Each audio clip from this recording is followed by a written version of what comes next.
ඉතිහාසය වශයෙන් එහි හිටපු හින්දු ජාතිකයින් සහ මුස්ලිම් ජාතිකයින් අතර නොයෙක් විදිහේ තර්ක විතර්ක ගැටුම් ඇති වුණා. දැන් බ්‍රිතාන්‍යයන් පිට වෙලා යනකොට මොන විදිහේ ව්‍යවස්ථානුකූල සහ දේශපාලන තත්ත්වයක් ඇති කරලාද යන්නේ කියන්නේ. එදන්න අපි මතක තියාගන්න ඕනේ බ්‍රිටිෂ් ඉන්දියා කියන ඒකකයේ හුඟක්ම තිබුණේ රාජධානි. මහරජාවරුන්ලා නවාබ්ලා ඒ වගේ අය සහ කුමාරවරුන්ගේ පාලනයක් තිබුණා. චින්දාමදා. ඒ වගේම තමයි මේ පර්විස් මුෂාරෆ් මහතා ඒ බලය ගැනීමත් ඓතිහාසිකයි. ඒට ශ්‍රී ලංකාවෙත් සම්බන්ධයක් තිබෙනවා. මගේ මතකයේ නිවැරදි නම් එතුමා ශ්‍රී ලංකාවේ සංචාරයකට උඩුගුවනින් යන විට ඒ පාකිස්තානයට ඇතුල් වීම එහෙම නැත්නම් එතුමාගේ අහස් යාත්‍රාව ගොඩබෑම තහනම් කළා.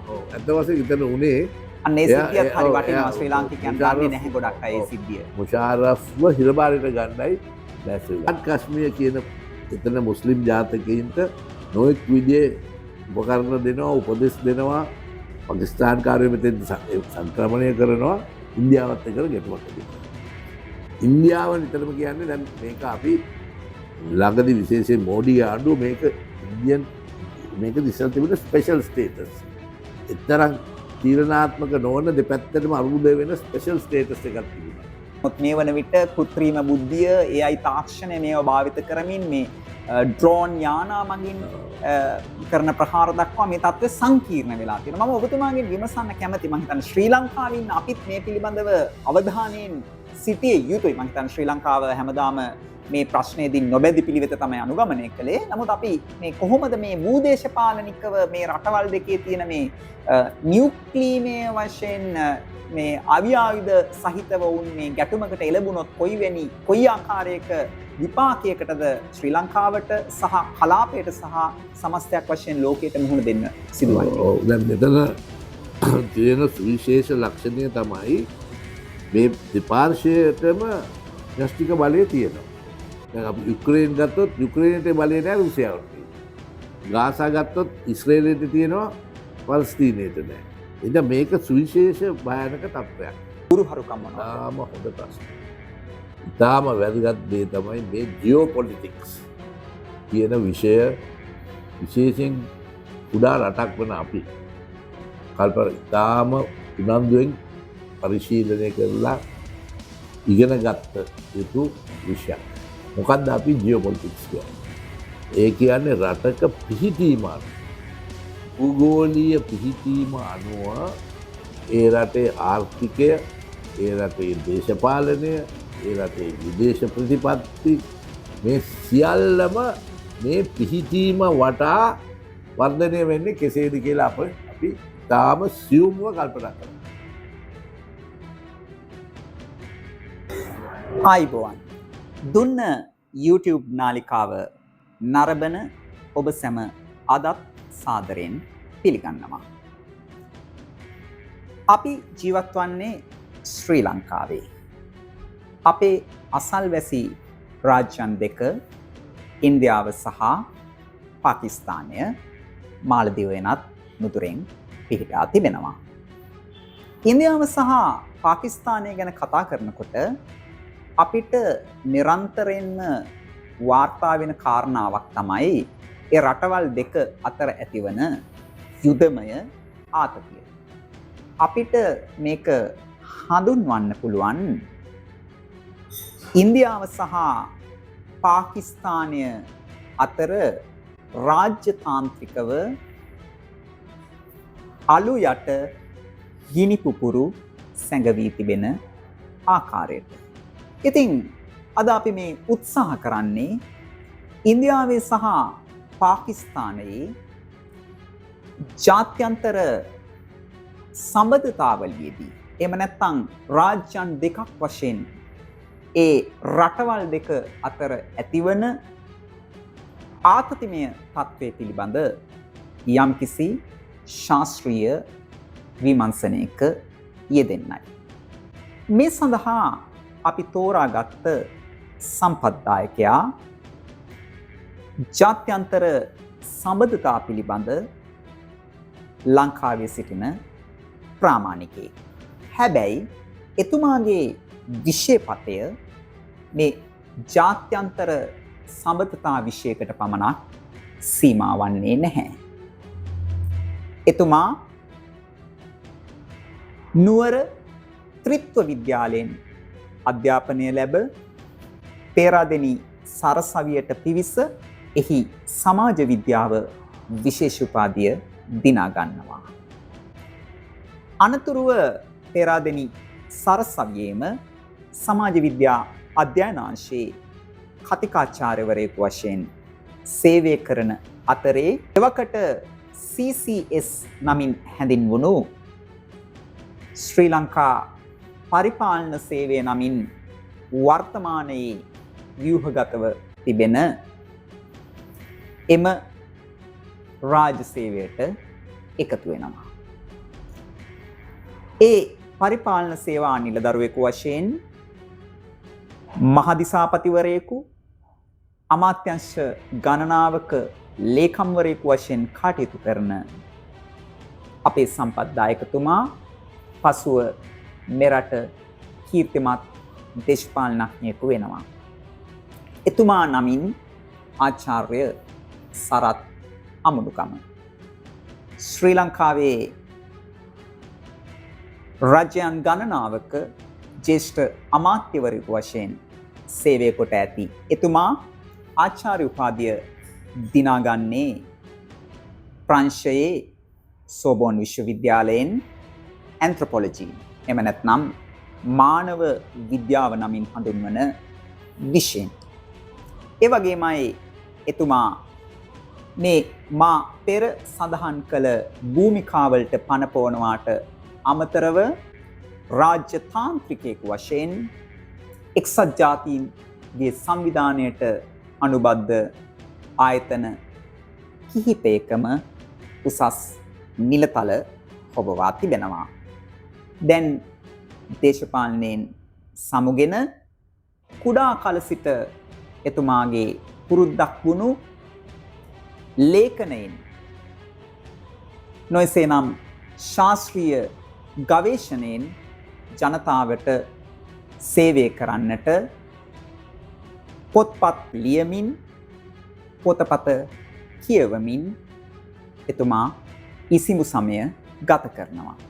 ඉතින් ඒ අතරේ තමයි අපේ මේ වර්තමාන ලෝකයේම අවධානය යොමුව තිබෙන හින්දු පාකිස්තාන යුදමය ආතතිය පිළිබඳව අප සමග ශාස්ත්‍රීය කතිකාවතකට අපේ ගෞරවනීය ආරාධනයෙන් දුන්න YouTube නාලිකාවේ මේ ශාස්ත්‍රීය සාකච්ඡා මාලාවේ තවත් එක් අංකයකට එතුමා සහභාගී වන්නේ. මම අපේ ගරු අමාත්‍යතුමා ආයිබෝන් කියා පිළිගන්න සතුටුයි. ආයිබෝන්. අමාත්‍යතුමනි, ඔබතුමා මෙරටේ හිටපු විදේශ කටයුතු අමාත්‍යවරයා. ඒ වගේමයි ඔබතුමා ජාත්‍යන්තර සංවිධාන ගණනාවක සේවය කොට තිබෙනවා. මම පළමුවෙන්ම දැනගන්න කැමති මේ ඉන්දියාව සහ පාකිස්තානය අතර වසර ගණනාවක, එතනින් ඔබට ගොසින් අපි කතා කළොත් දශක ගණනාවක පවතින මේ අර්බුදයේ ආරම්භය කොතැනද, කවදාද අපිට ඉතිහාසය පිරික්සීමේදී දැනගන්න දැකගන්න පුළුවන්. මොකද 1947 ඉන්දියාවට නිදහස ලබා දෙන්නේ බ්‍රිතාන්‍ය අධිරාජ්‍යවාදීන් ඔවුන් පාලනයට යටත් කරගත්ත ස්වරූපයෙන් නෙමෙයි. මේ ඉතිහාසය ආවර්ජනය කළොත් මුලින්ම අත වශයෙන් මේ ඉන්දු පාකිස්තාන් ප්‍රශ්නය මෑත කාලෙදී නැවතත් ලෝක අවධානයට ලක් වුණා යුදමය තත්ත්වය නිසා. ඒ තත්ත්වයේ මුල, මේ අර්බුදයේ මුල ඉන්දියාව සහ පාකිස්තානය 1947 දී බ්‍රිතාන්‍යයන් විසින් ප්‍රතිෂ්ඨාපනය කරන වෙලාවේ ඇති වුණ ප්‍රශ්නයක්. මොකද ඊට ඉස්සර තිබුණේ බ්‍රිටිෂ් ඉන්දියාව. විශාල පරිමාණයේ භූමියක්. ඉතිහාසය වශයෙන් එහි හිටපු හින්දු ජාතිකයින් සහ මුස්ලිම් ජාතිකයින් අතර නොයෙක් විදිහේ තර්ක විතර්ක ගැටුම් ඇති වුණා. දැන් බ්‍රිතාන්‍යයන් පිට වෙලා යනකොට මොන විදිහේ ව්‍යවස්ථානුකූල සහ දේශපාලන තත්ත්වයක් ඇති කරලාද යන්නේ කියන්නේ. ඒ වෙන විට දෙපක්ෂයේම අකමැත්තෙන් එකඟ වෙලා තිබුණා මේ බ්‍රිටිෂ් ඉන්දියා කියන ඒකකය දෙකට කඩන්න ඕන. මොකද ගාන්ධි ඇතුළත් හුඟක් අය බැලුවා මේ දෙගොල්ලට එකට මේ විශාල අර්ධද්වීපය තුළ රාජ්‍යයක් පිහිටුවලා එකට වැඩ කරන්න පුළුවන්ද කියලා හුඟක් තර්ක විතර්ක ඉදිරිපත් කළා. නමුත් අසාර්ථක වුණා. අවසානයේ ඒගොල්ලෝ හිතුවා එකම විසඳුම තමයි මේක දෙකඩ කරන්න. හින්දු දැන් අපි ಭಾರತ කියලා කතා කරනවා. ඒක තමයි ඉන්දියාව කියලා කතා කරන්නේ දැන්. ඒ කොටස හින්දු ජාතිකයින් ආගමිකයින් වැඩි ඉන්න කොටස වෙනම රාජ්‍යයක් ඉන්දියාව කියලා.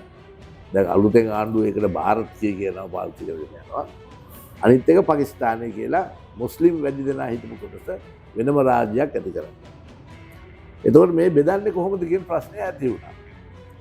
බෙදන්න අපි මතක තියාගන්න ඕනේ බ්‍රිටිෂ් ඉන්දියා කියන ඒකකයේ හුඟක්ව තිබුණේ රාජධානි. මහරජාවරුන්ලා නවාබ්ලා ඒ වගේ අය සහ කුමාරවරුන්ගේ පාලනයක් තිබුණා. කෙලින්ම බ්‍රිතාන්‍ය ආණ්ඩුව පරිපාලනය කරපු කොටස් තිබුණේ ටිකයි. එතකොට ඒගොල්ලෝ චක්‍රයක් හදාගත්තා. හරි. දැන් මේ කණ්ඩායමේ මේ භූමි භාගයේ ඉන්න මහරජා නැත්නම් කුමාරයා කොයි පැත්තද තෝරගන්නේ ඒකට මේගොල්ලෝ එක්කාසු කරන්නේ. එතකොට මේ ප්‍රශ්නේ ක්‍රියා හුඟක් පොඩි රාජ්‍යයන් ආවා සංගදෙනෙක් ආවා ඉන්දියාවට එකක් දෙකක් ගියා පාකිස්තානට. දැන් ප්‍රශ්නයක් ආවා ඉස්සෙල්ලාම හයිදරාබාද්. හයිදරාබාදයෙන් ඉන්දියාව දැන් නූතන ඉන්දියාව මැද හදියේ තියෙනවා. ඒකේ වැඩි ජනතාව හින්දු ජාතිකයෝ. ඒ කුමාරයා නැත්නම් නවාබ් ඇවිල්ලා මුස්ලිම්. එයා කිව්වා මට යන්න ඕනේ පාකිස්තාන. ආණ්ඩුවට ලිඛිතව දැන්නුවා මට මගේ ජනයාව හින්දු කාර්යය වුණාට මට යන්න ඕනේ පාකිස්තාන. නේරු සහ විශේෂයෙන්ම සර්දාර් පටේල් කිව්වා ඒකට ඉඩ දෙන්න බෑ කියලා යුද්ධ හමුදාව යානොත් නව ಭಾರತ දේශයේ හමුදාව යවලා ආක්‍රමණය කරලා ඒ නවාබ පළව හැදියා. දැන් එතකොට මේ චක්‍රය දැන් වෙන පැත්තකට යන්නේ. ඒ වෙලාවෙම වගේ කාශ්මීරයේ මේකේ ප්‍රතිවිරුද්ධ තත්ත්වයක් ඇති. ඒකේ හිටපු කුමාරයා ඇත්තේ මහරජා එයා කිව්වා මේකේ වැඩි ජනතාව මුස්ලිම් ජාතිකයෝ වුණාට මම හින්දු ජාතිකයෙක් මම මේක ඉන්දියාවත් එක්ක සම්බන්ධ කරනවා. ඒ වෙලාවෙත් ඉන්දියාව ඊට පස්සේ තීරණයක් ගත්තා මේක අපි අර පරණ චක්‍රය අනුව දැන් අපි මේක ආක්‍රමණයට ගිහිල්ලා ඒක යටත් කරගෙන කාශ්මීරයත් අර ಭಾರತ නැත්නම් ඉන්දියාව කියන එකට එක්කාසු කරා කරන විට මේක දැනගත් පාකිස්තාන් කාරයොත් ඇවිල්ලා අර පැත්තෙන් ඒගොල්ලොත් සටන් කරලා මේ කාශ්මීරය කියන විශාල භූමිය දෙකට කැඩුවා. එක පැත්තක් පාකිස්තාන් කාරයෝ අල්ලාගත්ත යුදමය වශයෙන් අල්ලාගත්ත කොටස අසාද් කශ්මීර කියලා කිව්වා. අනිත් කොටස ජම්මු කශ්මීර කියලා ඉන්දියාවට එක්කාසු කරා වැඩි කොටස. දැන් මේ තත්ත්වය කවදාවත් පාකිස්තානයේ පිළිගන්නේ නැහැ. නිතරම මේ දෙගොල්ල අතර ගැටුව. ඒ කියන්නේ නිදහස ලැබිච්ච දවස ඉඳන්ම මේක මේ රටවල් දෙකේ ප්‍රධාන මාතෘකාව බවට පත් වෙනවා. ඒ මාතෘකාව කොයිතරම් ප්‍රබල වුණාද කිව්වොත් පාකිස්තානයේ අවසානයේ යුද්ධ හමුදාව පාලනය කරන රටක් බවට පත් වෙනවා. මොකද මේකේ යුද්ධමය ප්‍රශ්නයක් ඒගොල්ලන්ට තියෙන්නේ. ඒ හින්දා පාකිස්තානයේ එදා ඉඳන් ටික කාලයක් ඔය ජින්න හිටියා. ඊට පස්සේ අවුරුදු කීපයකට පස්සේ සම්පූර්ණ මේක ඇත්ත වශයෙන් ආණ්ඩුව ගෙනියන්නේ යුද්ධ හමුදාව. ඒ වගේම තමයි මේ පර්විස් මුෂාරෆ් මහතා ඒ බලය ගැනීමත් ඓතිහාසිකයි. ඒට ශ්‍රී ලංකාවෙත් සම්බන්ධයක් තිබෙනවා. මගේ මතකේ නිවැරදි නම් එතුමා ශ්‍රී ලංකාවේ සංචාරය කොට උඩුගුවනින් යන විට ඒ පාකිස්තානයට ඇතුල් වීම එහෙම නැත්නම් ඒ එතුමාගේ අහස් යාත්‍රාව ගොඩබෑම තහනම් කළා. ඇත්ත වශයෙන් ඉතින් උනේ අන්න ඒ සිද්ධියත් හරි වටිනවා. ශ්‍රී ලාංකිකයන් දන්නේ නැහැ ගොඩක් අය ඒ සිද්ධිය. මුෂාරෆ්ව හිරබාරයට ගන්නයි නමුත් ඒ මොහොතේදී එතුමාට හිතවත් හමුදා නිලධාරීන් විසින් ඒක දැන්නවා. ඊට පස්සේ එයාත් එක්කම විප්ලවයක් කරලා ආණ්ඩු බලය අරගෙන එයා ආපහු නායකයා වුණා. ඒ වුණාවත් ඒකත් එක හේතුවක් තමයි. මොකද මුෂාරෆ් ඉතින් ඉතාම මේ සුහදශීලී ප්‍රතිපත්තියක් තමයි ගෙනියන්න හැදුවේ ඉන්දියාවත් එක්ක. දැන් මේ ප්‍රශ්නය හැමදා නිතර උඩු දුවන ප්‍රශ්නයක්. ඉන්දියාව කියන්නේ මේ ප්‍රශ්නයට පාකිස්තාන් අය හවුල් වෙනවා. මොකද අර අසාඩ් කශ්මීර කියන එතන මුස්ලිම් ජාතකයින්ට නොයෙක් විදිහේ උපකරණ දෙනවා, උපදෙස් දෙනවා. පාකිස්තාන්කාරයෝ මෙතෙන් සංක්‍රමණය කරනවා ඉන්දියාවත් එක්ක ගැටුමක් ඇති කරනවා. ඉන්දියාව නිතරම කියන්නේ දැන් මේක අපි ළඟදී විශේෂයෙන් මෝඩි ආණ්ඩුව මේක ඉන්දියන් මේක ඉස්සර තිබුණ ස්පෙෂල් ස්ටේටස්. එතරම් තීරණාත්මක නොවන දෙපැත්තටම අරුබුද වෙන ස්පෙෂල් ස්ටේටස් එකක් තිබුණා. නමුත් ඒකත් වෙනස් කරලා කෙලිම දැන් මේක ඉන්දියානු රජයේ භූමි භාගයටම ඇතුළත් කරලා තියෙන්නේ. ඉතින් මේක උත්සන්න වුණා. ඉතින් කලින් කලට ත්‍රස්තවාදය හිස උසනවා කියලා අපි කියනවා. මොකද මේ කාශ්මීර ප්‍රශ්නය විසඳන්න ඉඩ දෙන්නේ නැහැ. ඉන්දියාව කැමති මේකෙන් කිසිම කොටසක් ආපහු දෙන්න කැමති නැහැ. පාකිස්තාන්කාරයෝ කොහොමවත් පිළිගන්න කැමති නැහැ මේක ඉන්දියාවට අයිති. ඉතින් ඕක තමයි උඩුදුවන්නේ. ඉන්දියාවගේ ලොකු බයක් තියෙන හැම වෙලාවෙම මේ ත්‍රස්තවාදය. මොකද කිසිම යුද්ධයක් තියාගන්න අමාරුයි අපි දැන් කියන්නම් ඒක. නමුත් නොයෙක් විදිහට අපි දන්නවා එක කාලෙක තාජ් හෝටලේ ඇවිල්ලා සම්පූර්ණයෙන් සතියක්ද කොයිද දිගටම ආක්‍රමණිකව ඒක අල්ලගෙන ඉඳලා පාර්ලිමේන්තුවටත් ප්‍රහාරයක් ඊට පස්සේ පාර්ලිමේන්තුව මුම්බායි කරපු එක තමයි තාම සංවිධානාත්මක ඒක. ඊට පස්සේ පාර්ලිමේන්තුව නිතරම මේක ඇති වෙනවා. ඒ වගේම දැන් ඉන්දියාව හමුදාවේ මගේ විශාල කොටසක් සේනාංක ඉන්නේ කශ්මීරේ. හෙල්ලෙන්න බැරි තත්ත්වය. මොකද එතන මුස්ලිම් හින්දු ගැටුම නිතරම තියෙනවා. ඉතින් ওই පසුබිමේ තමයි මේ වර්තමානයේ යුද්ධය ඇති වුණේ. මොකද මේ ත්‍රස්තවාදීන් කියන කට්ටිය ඇවිල්ලා 24ක් හින්දු ජාතික ආගම නිසාම ආගම හින්දු කියපු නිසාම නම අහලා ආගමික පාට ගැන කතා කරලා ඝාතනය කරා. ඉතාම සාහසික විදියට. මොකද තමන්ගේ දරුවන් තමන්ගේ භාර්යාව ඉදිරියේ මරලා දැම්මා. ඒ අවස්ථාවේදී ඉන්දියාවට මේක ගැන ප්‍රතික්‍රියාවක් කරන්න සිද්ධ වුණා. පාකිස්තානය කියන්නේ මේක අපේ වැඩක් නෙමෙයි. මේක මේ අර අසාඩ් කාශ්මීරයේ ඉන්න ඒගොල්ලෝ කියන්නේ නිදහස්කාමී ත්‍රස්තවාදී. ඉන්දියාව කියන්නේ ත්‍රස්තවාදී අරගොල්ලෝ කියන්නේ නිදහස්කාමී. නිදහස් විමුක්ති සටන්කාමී.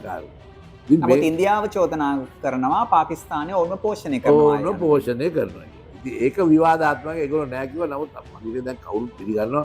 එහෙම තමයි ඒගොල්ලෝ කරන්නේ. ඒගොල්ලන්ගේ තියෙනවා වෙන පුහුණු කඳවුරු. දැන් ওই ප්‍රශ්නය ආවහම මේ වෙලාවේ ඇමරිකාවටත් මේකට ආව භූමිකාවක්. දැන් ඊයේ උනත් මම දැක්කා ට්‍රම්ප් කියනවා මම තමයි මේ ඉන්දියානු පාකිස්තානු ප්‍රශ්නේ විසඳුවේ. මම කිව්වට පස්සේ දෙපැත්තම මේක මම වලට සවන් දුන්නා. ඇයි මේක කරන්නේ යුක්‍රේනයේ?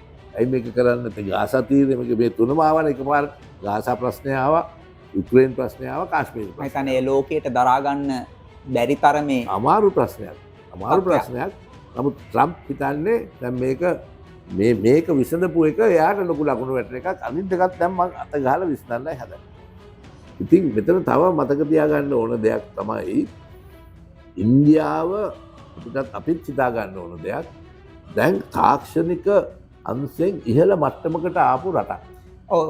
මේ අමාත්‍යතුමනි මම ඔබතුමාගෙන් විමසන්නත් කල්පනා කරේ මේ අපි දන්නවා ඉන්දියාව සහ පාකිස්තානය කියන රටවල් ද්වයම මේ නෙස්ටික ආයුධ සහිත බලවතුන්.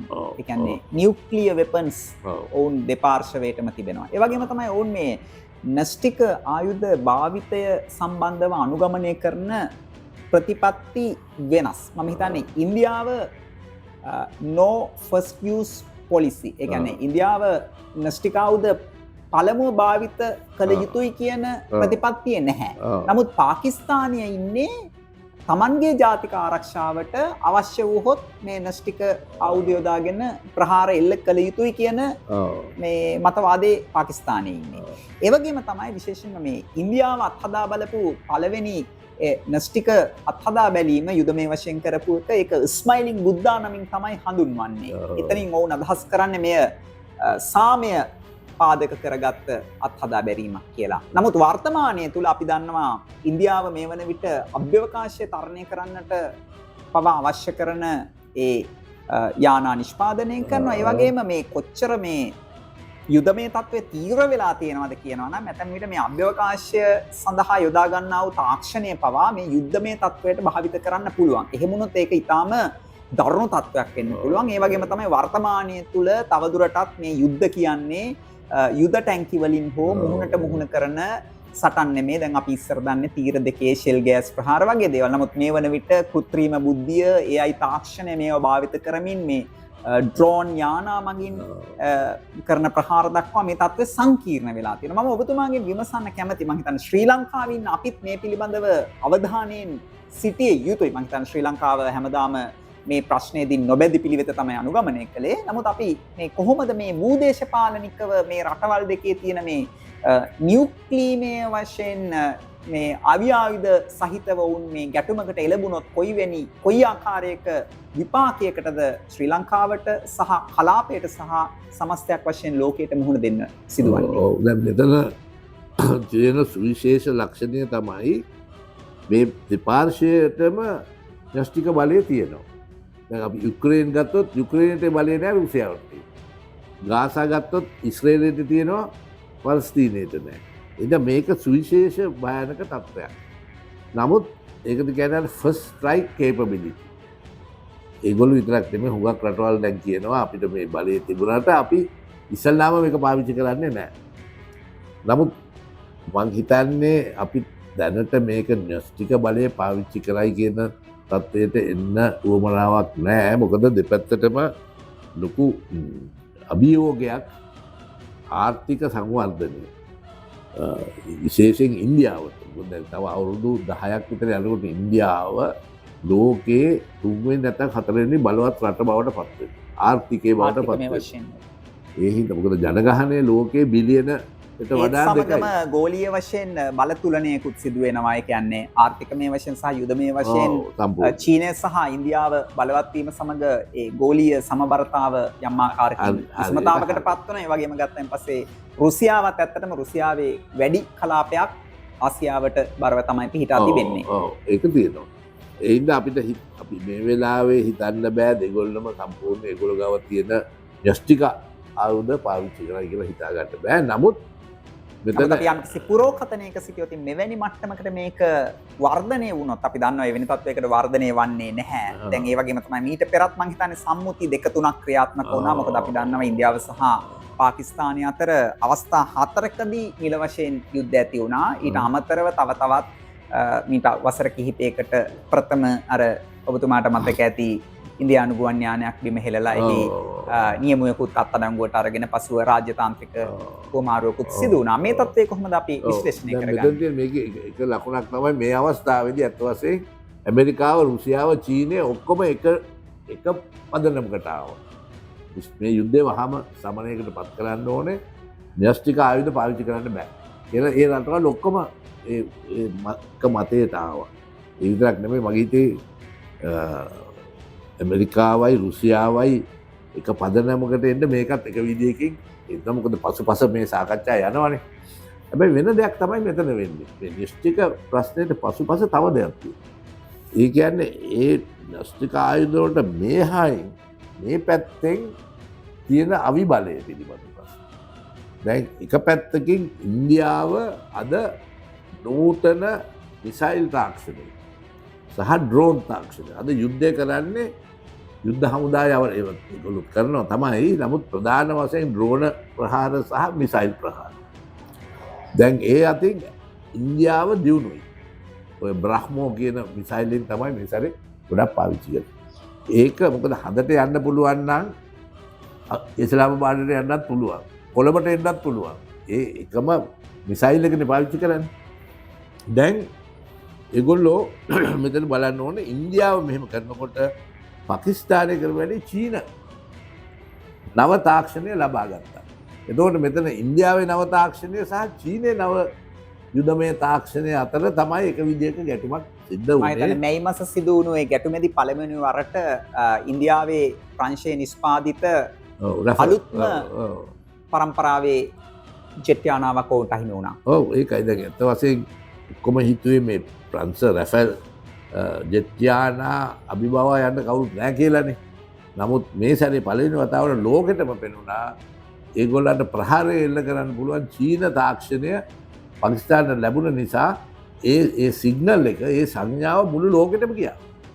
දැන් හිතන විදියට ඕගොල්ලන්ට සටන් කරන්න බෑ ඒ පොත දැන් වෙනස් කරන්න සිද්ධ වෙනවා කියලා මෙතන ලැබිච්ච තව එකක් තමයි. ඒ හින්දා මේ යෂ්ටික අම්බ්‍රෙලා එක කියන්නේ කුඩේ කියමුකෝ ඒ කුඩේ යට මේ තාක්ෂණය මිසයිල් ඩ්‍රෝන ඉන්දියානු තාක්ෂණය සහ චීන තාක්ෂණය අතර පළවෙනි වතාවටත් මේක ඒ හින්දා මේක අපි දන්නවා දැන් අපේ කලාපේ ඉන්දියාවයි චීනයයි අතර ඉන්දියාව චෝදනා කළා මට හිතෙන්නේ මේ පාකිස්තානයේ පසුපස යම්කිසි ඡායාවක් එහෙම නැත්නම් ෂැඩෝ බලවේගයක් තිබෙනවා කියලා. ඒගොල්ලන්ගේ තරගයනේ දැන් ඉස්මතු වෙගෙන ඒ අනියම්මාකාරී නෝන් චීනයටයි චෝදනා කළේ.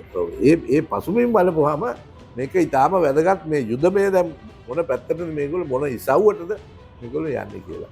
ඒ හින්දා අපිට බලන්න තියෙන්නේ දැන් මෙතන මේක දැන් පාකිස්තානය ඉස්සර ඇවිල්ලා ඇමරිකාවේ කොලනියක් නේ.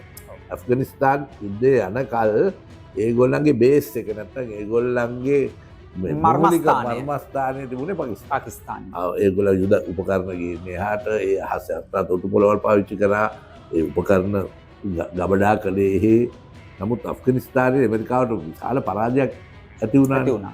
විශාල පරාජයක්. ඊට පස්සේ දැන් ඇමරිකාව පාකිස්තානය ගණන් ගන්න බෑ. ඒගොල්ලන්ට ඊට වඩා ලොකුයි චීනයනේ ඒගොල්ලන්ගේ ලොකු අභියෝගයක් හැටියට බලන්නේ බටහිර. ඒ අභියෝගයට මුහුණ දෙන්න ඉන්දියාව තමන්ගේ යාළුවා කරගන්න ඕනේ. ඒ හින්දා දැන් ලොකු ව්‍යායාමයක් ගන්නවා ඇමරිකාවයි යුරෝපයයි පාකිස්තානයේ මොන ඕන්දක් වෙච්ච දෙක. ඒගොල්ලන්ට කියලා අපි පුළුවන් තරම් ඉන්දියාව ලං කරගන්න ඕනේ කියලා මෝඩි තමයි ඒගොල්ලන්ගේ වීරයා. හවුඩි මෝඩි කියලා තමයි කියන්නේ. එතකොට අනිත් පැත්ත දැන් පාකිස්තානයේ තල්ලු වෙලා යනවා ඉරානය. ඒක මායිමත් ඉරානය. අනිත් මායිම චීනය. එතකොට ඉරානය චීනය මුල් කරගෙන ඒගොල්ලෝ එතෙන්දි හුඟක් දුරට මේ තමන්ගේම උපකරණ වලට වඩා මේගොල්ලන්ගේ සහාය ඇතුව මේක කරනවා. එහෙනම් තාම පක්‍රමශීලී සහ ඊටාම විචාරශීලීව අපි මේ ප්‍රශ්නේ විග්‍රහ කරලා කටයුතු කරන්න ඕනේ. මොකද අපිට අපි දෙගොල්ලත් එක්කම යාළුයිනේ. අර පැත්ත මේ පැත්ත ගන්න උවමනාවක් නැහැ යුද්ධයේදී. නමුත් අපි දෙගොල්ලත් එක්කම යාළුයි. නමුත් මේ යුද්ධයෙන් සිද්ධ වෙන්නේ පාකිස්තානය තව චීන කඳවුරට ලං වෙන එකයි. එන්නම. එතකොට අපිට මේක බොතෝ කෝටි ප්‍රශ්නයක් බවට වෙනවා. මේක පාකිස්තානයේ ප්‍රශ්නයක් විතරක් නෙවෙයි චීන ඉන්දියා සම්බන්ධකම් වල ප්‍රශ්නයක් බවටත් පත් වෙනවා. ඉතින් මේක අපි තාම විචාරශීලීව ඉවසීමෙන් දැනුමෙන් විසඳිය යුතු ප්‍රශ්නයක්. මම හිතන්නේ අපේ දැන් තියෙන විදේශ අමාත්‍යාංශවල මේ ප්‍රශ්න කිසි අවබෝධයක් තියෙනවයි කියලා. සහ ඒ වගේම මේ අපේ YouTube නාලිකාව නරඹනවා විශේෂයෙන්ම තරුණ දරු දැරියන්. ඒ වගේම තමයි අපි දන්නවා ශ්‍රී ලංකාවේ විශ්වවිද්‍යාල කිහිපයකම මේ ජාත්‍යන්තර සබඳතා අධ්‍යයනය කියන විෂය තිබෙනවා. මම ඔබතුමාගෙන් දැනගන්න කැමති ඔබතුමා මේ විෂයෙහි ප්‍රාමාණිකයෙකු. මම කලින් කිව් පරිදි ඔබතුමා මේ රටේ හිටපු කීර්තිමත් විදේශ අමාත්‍යවරයෙකු වෙනවා. ඒ වගේම ඔබතුමා එක්සත් ජාතීන්ගේ සංවිධානයට අනුබද්ධ ආයතන කිහිපයකම රාජ්‍ය තාන්ත්‍රිකයෙක් වශයෙන් කටයුතු කොට තිබෙනවා. ඒ විතරක් නෙමෙයි මම හිතන්නේ ශ්‍රී ලංකාවේ පැවති රජයන් ගණනාවක ඔබතුමා ඒ විදේශ රටවලට ශ්‍රී ලංකාව නියෝජනය කරමින් අමාත්‍යවරයෙකු වශයෙන් සහභාගී වී තිබෙනවා. විශේෂයෙන්ම ඔබතුමාට ලබා දෙන්න පුළුවන් පණිවුඩය කුමක්ද අපේ මේ දැනුම සොයා යන නව පරපුරට, විශේෂයෙන්ම මේ ඉන්දියාව සහ පාකිස්තානය අතර අර මා කලින් කිව් පරිදි ඒ අලු යට තිබෙන ගිනි පුපුරු වගේ දෙයක් අධ්‍යයනය කරනවා නම් ඔවුන් විශේෂයෙන්ම අවධානය යොමු කරන්න ඕන කාරණා කවරේද? සහ විශේෂයෙන් මෙතනින් ඔබට ගිහිල්ලා අපිට මේ කලාපීය වූ දේශපාලනය, අපි ඉංග්‍රීසියෙන් කියනවා මේ ජියෝපොලිටික්ස් කියලා. ඒතකොට ජාත්‍යන්තර සම්බන්ධතාවලදී අපි සඳහන් කරන මේ සොෆ්ට් පවර්, එහෙම නැත්නම් මෘදු බලය, මෙන්න මේ වගේ කාරණා ගැන යම්කිසි විද්‍යාර්ථයෙකු අවධානය යොමු කරනවා නම් ඔබතුමා ජ්‍යෙෂ්ඨයෙකු සහ ප්‍රාමාණික විද්වතෙකු වශයෙන් දැන් ඔබතුමා ජ්‍යෙෂ්ඨ පුද්ගලයෙක්, සාමාන්‍යයෙන් අපි කිව්වොත් ඔබතුමාගේ පෙනුමෙන් නම් තවම තරුණයි. නමුත් ඔබතුමාගේ දැනුමෙන් සහ බුද්ධියෙන් ඔබතුමා මුහුකුරා ගියපු වියපත් වෙච්ච විද්වතෙක්. නමුත් ඒ වුණාට මම දකිනවා ඔබතුමා මේ පරිගණක භාවිත කරනවා, කෘත්‍රිම බුද්ධිය භාවිත කරනවා. ඒ වගේම ඔබතුමා තවමත් සතියන්ත සහ දිනපතා ඉංග්‍රීසි සිංහල පුවත්පත් කියවනවා. විශේෂයෙන්ම අපේ මේ මා අර කලින් පැවසු පරිදි තරුණ පරම්පරාවට සහ මේ විෂය පිළිබඳව අධ්‍යයනය කරන්නට කැමති කෙනෙකුට ලබා දෙන්න තිබෙන උපදෙස එහෙම නැත්නම් ගුරුහරුකම් මොනවද? තාම හොඳ ප්‍රශ්න. තාම වැදගත් දේ තමයි මේ ජියෝපොලිටික්ස් කියන විෂය විශේෂයෙන් කුඩා රටක් වන අපි තාම උනන්දුවෙන් පරිශීලනය කරලා ඉගෙන ගත්ත යුතු විෂයක්. මොකක්ද අපි ජියෝපොලිටික්ස් කියන්නේ? ඒ කියන්නේ රටක පිහිටීම භූගෝලීය පිහිටීම අනුව ඒ රටේ ආර්ථිකය, ඒ රටේ දේශපාලනය, ඒ රටේ විදේශ ප්‍රතිපත්ති මේ සියල්ලම මේ පිහිටීම වටා වර්ධනය වෙන්නේ කෙසේද කියලා අපි ඉතාම සියුම්ව කල්පනා කරනවා. අන්න ඒක තමයි ඉතාම වැදගත් දේ. මේ ලංකාවේ ජියෝපොලිටික්ස් ගැන අපි කතා කරන්නේ නැහැ. විවිධ දෙනෙක් තවම කතා කරන්නේ මේ ඉස්සර තිබුණ එක්කෝ ඉන්දියානු විරෝධය, IPKF එක ආවයි කියයි. එහෙම නැත්නම් පවන් මෙහෙයුම ගැන කතා කරාවි. ඒක ඇත්ත වශයෙන් අපිට වෙලා තියෙන්නේ මේකයි. දැන් ජියෝපොලිටික්ස් බැලුවාම එකක් අපිට අමතක කරන්න බැරි දෙයක් තමයි අපේ ළඟම අසල් වෙච්ච ඉන්දියාව. ඒ වගේම අපි ඉන්නේ චීනයට, ජපානයට ඈත පෙරදිගට අවශ්‍ය තෙල් ගෙනියන මාර්ගයේ, පොදු මාර්ගයේ දිගේ. එතකොට අපි ඒ වගේම තමයි ත්‍රිකුණාමලය කියලා කියන්නේ ලෝකයේ පිහිටි අතිශයම වැදගත් ස්වභාවික වරායක් සහ එහි යුදමය වශයෙන් එහි ඉතාම බලවත් ස්වරූපයක් භූදේශපාලනික පිහිටීම.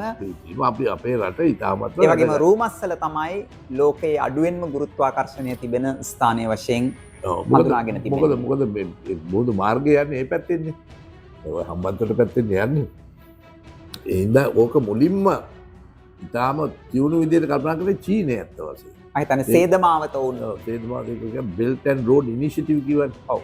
මම ගියා ඒක පණ ආරම්භ කරලා මමයි ප්‍රතිකූලතික තමයි මුලින්ම ආරාධනා කරේ. හැම රටේම නායකයෝ ආරාධනා කරලා තමයි ආරම්භ කරේ. ඉතින් ඒ තුලින් අපි දන්නේ මේ ජියෝපොලිටික්ස් ගැන අපි කරන්නේ. දැන් ජියෝපොලිටික්ස් වල නරකම දේ තමයි මේ පරණ සංකල්ප ගෙනලා මෙතෙන් දෙනවා. අපේ විදේශ අමාත්‍යාංශ වෙන්න පුළුවන්, අපේ විශ්වවිද්‍යාලවල කතිකාචාර්යවරු වෙන්න පුළුවන්, පර්යේෂකයන් වෙන්න අපේ පුළුවන්, දේශපාලනඥයෝ වෙන්න පුළුවන්. ඒ තාම ඔකට ලොක් ටීම්. ඒ කියන්නේ ඒගොල්ලෝ හිරකරුවෝ වෙලා තියෙන්නේ පරණ දැනුම. දැන් පරණ දැනුම අනවශ්‍ය විතරක් නෙමෙයි භයානකයි. ඒත් මේකට අලුත් දැනුම බලන්න ඕන අලුත් විදියට. තවත් විදිහකින් බලන්න පරණ කණ්ණාඩි දෙක දාගෙන ගියොත් මේක අපිට නියම විදිහට අවබෝධ කරගන්න බෑ. අලුත් කණ්ණාඩි දෙකක් දාන්න. ඉතින් ඔබතුමා නගපු මේ ප්‍රශ්නෙට පිළිතුර තමයි මේ ජියෝපොලිටික්ස් ගැන අපි සාකච්ඡා කරන්න ඕනේ, විශ්ලේෂණය කරන්න ඕනේ. ඒ විවිධ අංශ ගැන අපි කතා කරන්න ඕනේ. දැන් අද වෙනකොට ඉන්දියාව, චීනය අතර තියෙන මේ එක පැත්තකින් සුහදකම, එක පැත්තකින් ගැටුම. අනිකරම ගැටුමක් කියන්නේ හුඟ දෙනෙක් මේක ගැටුමක් කියන්නේ. බටහිර කැමති මේක තනිකර ගැටුමක් බවට. ඇත්තට මේ වකට සීතල යුද්ධය තිබුණේ USSR එහෙම නැත්නම් සෝවියට් රුසියාව සහ ඇමරිකා එක්සත් ජනපදය අතර. අද මේ වන විට ඒ තත්ත්වය අපිට දැක ගන්න පුළුවන් ඉන්දියාව සහ චීනය අතර නොනිල වෙළඳ සහ යුදමය වශයෙන් සීතල යුද්ධයක් එහෙම නැත්නම් තුෂ්ණි යුද්ධයක් හටගෙන තිබෙනවා. මොකද දැන් අර NWO නව ලෝක රටාව කියන එක දැන් ගොඩක් වෙනස් වෙලා තියෙන්නේ ඔබතුමා සඳහන් කළ පරිදි. ඒක ගැන මගේ නම් ටිකක් වෙනස් දැනුමක් තියෙන්නේ. මොකද බටහිර තමයි, විශේෂයෙන් ඇමරිකාවයි යුරෝපය තමයි මේක ගැටුම්කාරී තත්ත්වයක් හැටියට ඉන්දියාව සහ චීනය නිරූපණය කරන්නේ.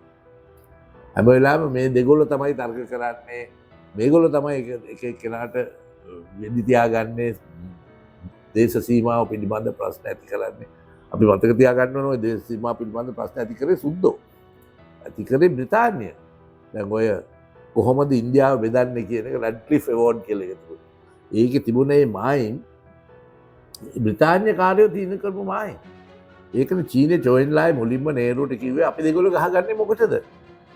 අපි ගහගන්නේ මේ අධිරාජ්‍යවාදීන් ඇඳපු ඉරි අනුව බෙදාගත්ත රට. අපි සාකච්ඡා කරලා මේක විසඳමුයි කියලා. සාකච්ඡාවෙන් සහ සම්මුතියෙන්. සම්මුතියෙන්. එහෙනම් අපිට බලන්න ඕනේ මේ බටහිර මිනිසුන්ගේ දෘෂ්ටි කෝණයෙන් නෙමෙයි. අපි මේ දැනුම පිළිබඳ මේ the sociology of knowledge කියලා තියෙනවානේ. දැනුම පිළිබඳ සමාජ විද්‍යාව මොකක්ද? දැන් අපි මොකද්ද මේ දැනුම? ගාක් දුර බටහිරින් දෙන දැනුම. එතකොට ඒ බටහිර දැනුම ආසයි ඉන්දියාවයි චීනයයි අතර සමාජ විද්‍යාවේ තිබෙනවා මේ හෙජමොනිය කියලා වචනයක්. විශාල ගැටුමක් ඇති වෙනවා. මම හිතන්නේ දැනුමේ ආධිපත්‍ය. දැනුමේ ආධිපත්‍යය. ඒ හින්දා අපිට මේ විශේෂයෙන් මේ ජියෝ පොලිටික්ස් ගැන අපි අලුතෙන් කල්පනා කරන්න. ඔය ජියෝ පොලිටික්ස් වලින් අපිට ලැබෙන මේ බටහිරෙන් ලැබෙන විශේෂයෙන් බටහිර කියන්නේ බටහිර චින්තකයෝ නෙමෙයි මම විශේෂයෙන් කියන්නේ බටහිර දේශපාලන චින්තකයෝ ඒගොල්ලෝ හිතන අය විදියට පරිපාලන හිතන විදියට අපි හිතෙන්න ඕනේ නැහැ. මම නම් හිතන්නේ අපිට හොඳ තැනක් තියෙනවා මේ රටවල් දෙකත් එක්කම සුහදව ගනුදෙනු කරන්න. හැබැයි ඒ අතරතුරදී අපේ ඉන්දියාවයි තියෙන මේ සම්බන්ධය අපිට ජියෝපොලිටිකල් නැති කරගන්න බෑනේ. ඒක අනිවාර්යෙන් තියෙනවා. ඉතින් ඒගොල්ලොත් එක්ක අපි සුහදව වැඩ කරන ගමන් ඉන්දියාව ඇතුළෙත් ලොකු චින්තන ප්‍රවාහයක් තියෙනවා. අපි මේ කලාපයේ එකට ඉන්න ඕනේ. අපි කලාපයේ හැම වෙලාවෙම ගහගන්නවා නම් මම හිතන්නේ සාක් කලාපයේ රුපියල් කියන මම හිතන්නේ පොදු මුදල් ඒකකයක් තිබිය යුතුයි වගේ යෝජනාවකුත් ආවා. නමුත් ඒක මම හිතන්නේ සාක්කේ වැඩි බ්‍රික්ස් නේ. බ්‍රික්ස් දැන් ඒ නව ප්‍රවණතාව අනුව මොකද සාක්කේක ඇවිල්ලා කවදාවත් ආර්ථික එකක් නෙමෙයිනේ. ඒක උදෙක් සංස්කෘතික දේශපාලනික සාක් ගැන කතා කරනකොට එක්කෙනෙක් කිව්වා මේක ඇවිල්ලා ඉංගන්නන්ගේ සංගමයක් කියලා. මොකද ඒ කෙනෙක්ගේ ඉස්සර මේක හදන වෙලාවේ ඉන්දියාවත් දුප්පතට ඒ කාලේ. ඒ ඉඳන් බටහිර පත්තර වලින් අර මේකේ සාක්කයකට කිව්වේ හිඟන්නන්ගේ සම්මුතියක් කියලා. දැන් එහෙම නැහැ. ඒ අන්තික සාක්කයේ දෙවෙනි දේ වෙන දැන් අපි ගත්ත යුරෝපා හවුල ගත්තොත් නැත්නම් ලැටිනම ඒ සම තත්ත්වයන් තිබුණ රටවල් වල සම්මුතියක්. මේක වෙලාදී ඉන්දියාව ජනන්තෙක් වගේ ඉන්නවනේ. ජනගහනය අතින් ආර්ථිකය අතින් තාක්ෂණය අතින් අධ්‍යාපන හැම පැත්තෙම මේ සාක්කයේ ඉන්න මේගොල්ලෝ ඉන්නවා විශාල ප්‍රමාණයක්. අනිත් අය පොඩි පොඩි වටෙන් ඉන්න පොඩි තාරුකා වගේ සෞරග්‍රහ මණ්ඩලෙ. ඉතින් ඒක අපිට අමාරුයි. නමුත් මේ බ්‍රික්ස් කියන සංකල්පය ගැන තමයි ඇමරිකාව හොඳටම බය වෙලා තියෙන්නේ. හොඳටම බය වෙලා තියෙන්නේ බටහිර බය වෙලා තියෙන්නේ ඒක ගැන. මොකද දැනට බටහිර ආධිපත්‍යයේ තියෙන ආර්ථික ආධිපත්‍යයේ විශේෂයෙන්ම ඩොලරේ ශක්තියනේ. සහ බහුජාතික සමාගම් කිහිපයක ආධිපත්‍ය. මූලික ව්‍යුහාත්මක බලය ඩොලරේ ආර්ථික. ඉතින් ඒකට අභියෝග කරනවා බ්‍රික්ස්. දැන් සමහර අය කියනවා අපිට බ්‍රික්ස් එකට ලේසියෙන් බැඳෙන්න බෑ ඔය නිකන් බොරුවට පත්තරවල ලියන විදියට. මොකද ඒක ඇත්ත වශයෙන් මුලින්ම ආර්ථික දැවැන්තයින්ගේ එකමුතුවක්. ඒක තවත් සාක් එකක්වත් එක්සත් ජාතීන්ගේ මණ්ඩලයක්වත් නෙමෙයි. මේගොල්ලෝ මොකද කරන්නේ? ඒගොල්ලෝ කියන්නේ මේ ඩොලර් එක මත තියෙන ඒක රිසර්ව් කරන්සි. ලෝකයේම ගනුදෙනු කරන කරන්සි එක තමයි ඩොලර් එක. දැන් ඒක කරන්න ඕනේ මොකටද? අපි හැමදාම දැන් අපි දැන් චීනෙන් බඩු ගන්නවා නම් දැන් ලංකාව ඇවිල්ලා ඉස්සෙල්ලා ඩොලර් සල්ලි අරගෙන ඒ ඩොලර් යවන්න ඕනේ චීනෙට. දැන් මේ දවස්වල නඩුවම දැන් අර පෝර නැව. නමුත් ඔක්කොම ඩොලර්නේ කතාව. නමුත් ඒ නිෂ්පාදනය කරන චීනෙන් ගන්න අපි. නමුත් ඩොලර් එක තමයි මෙතන කතා කරන්නේ. ඒ නිසා ඒ ඩොලර් එකේ ආධිපත්‍යයට ප්‍රහාරයක් එනකන් ඒක ලොකු ප්‍රශ්නයක් මේ රටවල් වල. ඒකයි මේ බ්‍රික්ස් එකට එන්නේ නිකන් බොරුවට මේ නොදන්න අය මේක අපි හෙට බ්‍රික්ස් ඒගොල්ලෝ කතා අපි ඒ ලයිස්තුවටවත් දාලා නැහැ. බ්‍රික්ස් එකේ තියෙන බ්‍රික්ස් සමාජිකයෝ ඊගාවට ඉල්ලුම් කරන සමාජිකයෝ ලොකු රටවල් ඉන්දෝනේසියාව වගේ රටවල් ඊගාවට පස්සේ එන අය. මේ වෙලාවේ අපිට බලන්න තියෙන්නේ මේ ඩොලර් එකේ තියෙන අගේ ඒ මත යැපෙන එක අඩු කරලා ද්විපාක්ෂිකව ගන්න පුළුවන් මේ සම්බන්ධකම් ඇති. දැන් අපි කියමු ඉන්දියානු රුපියලක් එක්ක චීන මුදල් එක්ක රුසියාවේ මුදල්. දැන් අපි තෙල් ගන්නවා නම් මොකද ඩොලර් එකට යන්නේ අපිට රූබල් එකත් එක්ක. අන්න ඒ විදිහට බලන්න ඕනේ. මේ බ්‍රික්ස් කතාව නම් මගේ තාම ලාමක මේව ගන්න දන්නේ නැති යාගේ ගුරු කතාවක්.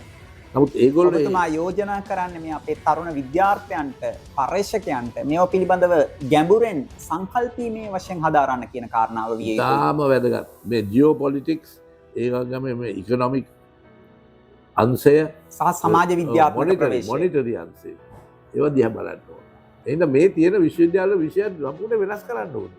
අපේ තියෙන විශ්වවිද්‍යාල පද්ධතිය ඇත්ත වශයෙන් ඉතාම පරණ විතරක් නෙමෙයි අපිට අවශ්‍යතාවයන් කිසි විදිහකින් සම්පූර්ණ කරන්න නැති ආයතන. ඔබතුමා හිටපු අධ්‍යාපන සහ උසස් අධ්‍යාපන ඇමතිවරයෙකුද වෙනවා. නමුත් අපි යථා මොකද මේක වෙනස් වෙනවනේ. අනිවාර්යයෙන්ම. යථාර්ථයෙන් මුණ දෙන්න ඕනේ. හොඳයි. එසේනම් මම බෙහෙවින්ම ස්තුතිවන්ත වෙනවා. විශ්‍රාම සුවයෙන් සිටියත් මා පෙර කී පරිදි ශාස්ත්‍රීය ගවේෂණයෙන් කාර්යබහුලත්වයක සිටින ශ්‍රී ලංකාවේ අදට ජීවමාන ජ්‍යෙෂ්ඨ දේශපාලනඥයෙකු, ශාස්ත්‍රවන්තයෙකු, දේශකයෙකු, ලේඛකයෙකු වන ආචාර්ය සරත් අමුණුගම මැතිතුමාට ශ්‍රී ලංකාවට එමතු නොව අපේ කලාපයට එමතු නොව සමස්ත ලෝකයටම වැදගත් වන කාලෝචිත තේමාවක් වන ඉන්දු පාකිස්තාන අර්බුදයේ බොහෝ දෙනෙක් නොදකින පැතිකඩක් ඉවර කරාට ඔබතුමාට මම නිදුක් නිරෝගී චිරජීවනය ප්‍රාර්ථනා කරනවා අපේ මේ දුන්න YouTube නාලිකාව වෙනුවෙන්. ඒ වගේමයි ප්‍රිය හිතවතුනි, මෙවැනි තවත් ශාස්ත්‍රීය සංවාද වලින් ඔබ දැනුම්වත් කරන්නට අපි ඉදිරියේදී බලාපොරොත්තු වෙනවා. එම ශාස්ත්‍රීය සංවාදයක් ඒ වගේම ඓතිහාසික ස්ථාන පිළිබඳව, පාරිසරිකව වැදගත් වන සංවේදී ස්ථාන පිළිබඳව අපේ වාර්තා වැඩසටහන් උඩුගත කළ සැනින් ඔබට එය නැරඹීමට මෙම දුන්න YouTube නාලිකාව සමග ඇති සීනුව නොයසේනම් බෙල් අයිකනය ක්ලික් කරන මෙන් අපි තාම ආදරෙන් ඔබෙන් ඉල්ලා සිටිනවා. අපි නැවතත් හමු යමු. අපේ මේ කෘතහස්ත දේශපාලනඥයාට මම නැවතත් නිදුක් නිරෝගී සුව ප්‍රාර්ථනා කරනවා. ආයුබෝවන්. බොහොම ස්තුතියි.